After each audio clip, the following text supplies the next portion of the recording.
മത്തങ്ങയും ഷമാമും ഒക്കെ കൂടെ മിക്സഡ് ചെയ്ത് ചെയ്തൊരു പാലൊഴിച്ച് പാൽപ്പൊടിയൊക്കെ ഇട്ടൊരു ജ്യൂസ് അടിച്ചു. ഓക്കെ, ഇന്നത്തെ ഞങ്ങളുടെ സ്പെഷ്യൽ വിഭവം റംസാനായിട്ട്.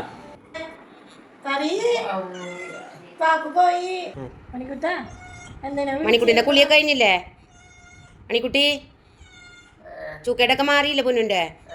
ആ കോവായില്ലേ തത്തമ്മേ? തലയിൽ പൗഡർ ഉണ്ടല്ലോ.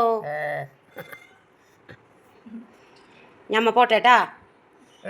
ആ മാളുണ്ട്, മാളു മണിയുടെ അടുത്തുണ്ട് കേട്ടാ. എൻ്റെ കൂടെ വരണതാണ് നീ. ഞങ്ങൾ ചിക്കൻ്റെ ഒരു സ്നാക്ക് ചെയ്യാനാണ്. അപ്പോൾ നമ്മളിത് നമ്മുടെ കുഞ്ഞാണ്ടിക്ക് മീൻ ഇട്ട് കൊടുത്ത് പിന്നെ പണിയിലേക്ക് നമ്മൾ നീങ്ങി. നമ്മൾ പാൻ ചൂടായി ഇഞ്ചി വെളുത്തുള്ളി ഇട്ട് കൊടുത്തു. അത് തട്ടിയിട്ട് കൊടുത്ത് അത് യോജിപ്പിച്ച് നമ്മൾ മൂത്തൊന്ന് വരുമ്പോഴേക്കും നമ്മുടെ ഒരു സബോള എടുത്തിട്ടുണ്ടാവും. കുറച്ച് സംഭവങ്ങൾ മതി നമുക്ക്. ആ സബോള ഒന്ന് വഴണ്ട് വന്നു കഴിഞ്ഞപ്പോൾ നമ്മളതിലേക്ക് പച്ചമുളക് ഇട്ട് കൊടുത്തു. ഒരു 3 പച്ചമുളക് എടുത്തിട്ടുണ്ട് ഞാൻ കേട്ടോ. അങ്ങനെ ഈ പച്ചമുളകും നല്ല വഴണ്ട് വന്നതിന് ശേഷം നമ്മളതിലേക്ക് നമ്മുടെ ചിക്കൻ ഇട്ട് കൊടുത്തു.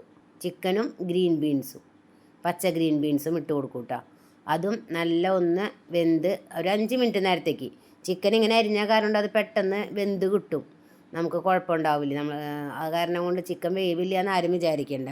പിന്നെ അതിലേക്ക് നമ്മൾ അതിന് ശേഷം നമ്മുടെ ക്യാരറ്റിനെ നമ്മൾ കൊത്തിയരിഞ്ഞ് വെച്ചിട്ടുണ്ടായി. ക്യാരറ്റും ഇട്ട് കൊടുക്കും കേട്ടോ. ക്യാരറ്റ് വെന്ത് ഉണ്ട്. അപ്പോൾ നമുക്കിത് നോമ്പായ കാരണം ടേസ്റ്റ് ഒന്നും നോക്കാൻ പറ്റിയില്ലായിരുന്നു. ഞാൻ സബിതയുടെ അടുത്ത് ചോദിച്ചിട്ടാണ് പിന്നെ ടേസ്റ്റൊക്കെ നോക്കിയത്. അപ്പോൾ സബിത കുഴപ്പമുണ്ടായില്ലായിരുന്നു എന്ന് പറഞ്ഞു. നോമ്പ് തുറന്നതിന് ശേഷം നമുക്കതിന് ടേസ്റ്റ് അറിയുള്ളൂ. അപ്പോൾ ക്യാരറ്റും വെന്ത് യോജിപ്പിന് ശേഷം നമ്മളതിലേക്ക് പാകത്തിനുള്ള ഉപ്പും ഒരു 2 ടീസ്പൂൺ നമ്മൾ കുരുമുളക് പൊടിയും ഇട്ട് കൊടുത്തു. അപ്പോൾ നമുക്ക് എരിവ് പാകമായി കിട്ടും. പിന്നെ കുറച്ച് പഞ്ചസാരയും വേണമെങ്കിൽ ഇട്ട് കൊടുക്കട്ടെ. പഞ്ചസാര ഞാൻ ഇട്ട് കൊടുത്തില്ല. ഇപ്പോൾ ഇത് വെന്തതിന് നമ്മൾ മൂടി വെച്ച് ഒരു 5 മിനിറ്റ് നമ്മൾ വേവിക്കുക.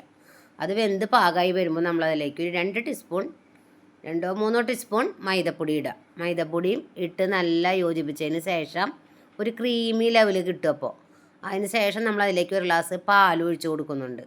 ആ പാലും ഒഴിച്ച് പാൽ യോജിപ്പിച്ച് നല്ല ഇളക്കിയതിന് ശേഷം വെന്ത് വരുമ്പോൾ അതിലേക്ക് നമ്മൾ ബട്ടറോ അല്ലെങ്കിൽ നമ്മൾ നെയ്യോ, ഞാനപ്പോൾ നെയ്യാണ് ഒഴിച്ച് കൊടുത്തത്. എൻ്റെ കയ്യിൽ ബട്ടർ ഉണ്ടായിരുന്നില്ല. ഈ പരുവത്തിലാണ് നമുക്ക് കിട്ടാട്ടെ. ഇത് യോജിപ്പിച്ചൊക്കെ റെഡി ചെയ്യുക. പിന്നെ നമുക്ക് അടുത്തതിലേക്ക് പോവാം അല്ലേ. ഇത് ഞാനിനി മൈദ വേഗം റെഡിയാക്കി എടുക്കട്ടെ. പിന്നെ ഇത് ഇറക്കണ നേരത്തെ നമ്മൾ മല്ലിയില ഇട്ട് കൊടുത്തിട്ടുണ്ട് കേട്ടോ.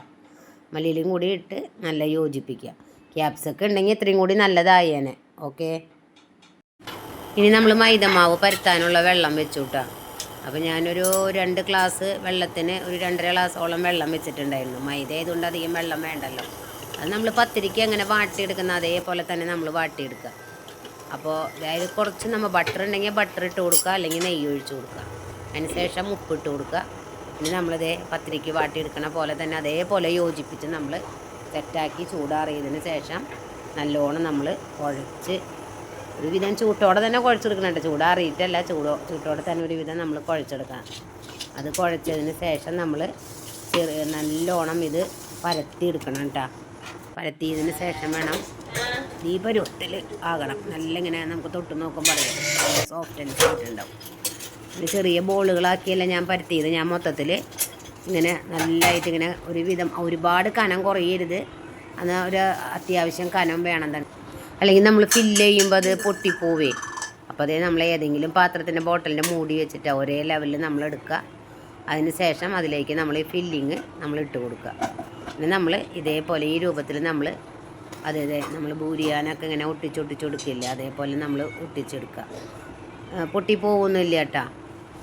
അപ്പോൾ ഞാൻ ഇങ്ങനെയാണ് നമ്മൾ ഒട്ടിച്ചു കൊടുത്തത്. ഇനി ഓരോരുത്തർക്ക് ഇഷ്ടമുള്ള രീതിയിൽ ഓരോരുത്തർ ഇഷ്ടമനുസരിച്ചുള്ള ഷേപ്പിൽ നമുക്ക് റെഡിയാക്കി എടുക്കാവുന്നതാണ് കേട്ടോ. ഞാനിങ്ങനെയാണ് ചെയ്തെടുത്തത്. പിന്നെ നമ്മൾ ഈ മൈദമാവ് ഇങ്ങനെ ചൂടുവെള്ളത്തിൽ റെഡിയാക്കി എടുക്കണ കാരണം കൊണ്ട് വേവിൻ്റെ കാര്യം ഒരു പ്രശ്നമില്ല. എന്താ പറയുക, നല്ലോണം നമ്മൾ ഫ്രൈ ചെയ്തെടുക്കുമ്പോൾ ഒരു കുഴപ്പമുണ്ടാവില്ല കേട്ടോ. വേവൊക്കെ കറക്റ്റായിരിക്കും. എന്നുവെച്ചാൽ ഒരുപാട് നമ്മൾ എന്താ പറയുക വേവിച്ചെടുക്കേണ്ട കാര്യം വരുന്നില്ലേ. നമ്മളതിന് ശേഷം മുട്ടയിൽ കുരുമുളക് പൊടി ഉപ്പിട്ടിട്ടുണ്ടായി, അതിൽ മുക്കി ബ്രെഡ് കംസിൽ മുക്കി അങ്ങോട്ടും ഇങ്ങോട്ടും തിരിച്ച് നമ്മളെങ്ങനെയാണ് മറ്റേ കട്ട്ലേറ്റ് ഇതൊക്കെ ഉണ്ടാക്കുക അതേ രീതിയിൽ തന്നെ നമ്മൾ റെഡിയാക്കി എടുക്കുക. അപ്പോൾ അതേ പാനിൽ നമ്മൾ എണ്ണ ഒഴിച്ച് കൊടുക്കുക.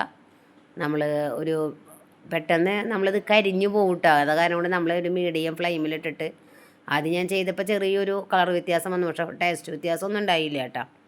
അപ്പോൾ നിങ്ങളത് ശ്രദ്ധിച്ച് ചെയ്യുക. പിന്നെ കുഴപ്പമൊന്നുമില്ല.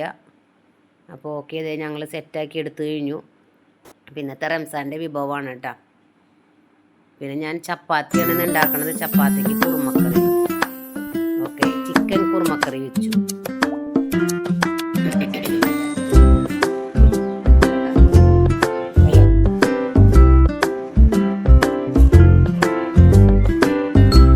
പൂച്ചക്കുട്ടീനെ കാണാൻ പോയിരിക്കുന്നു. അവൻ പോയി കുളിച്ചു തോമ്പർക്ക് ഇപ്പൊ സമയം 10-15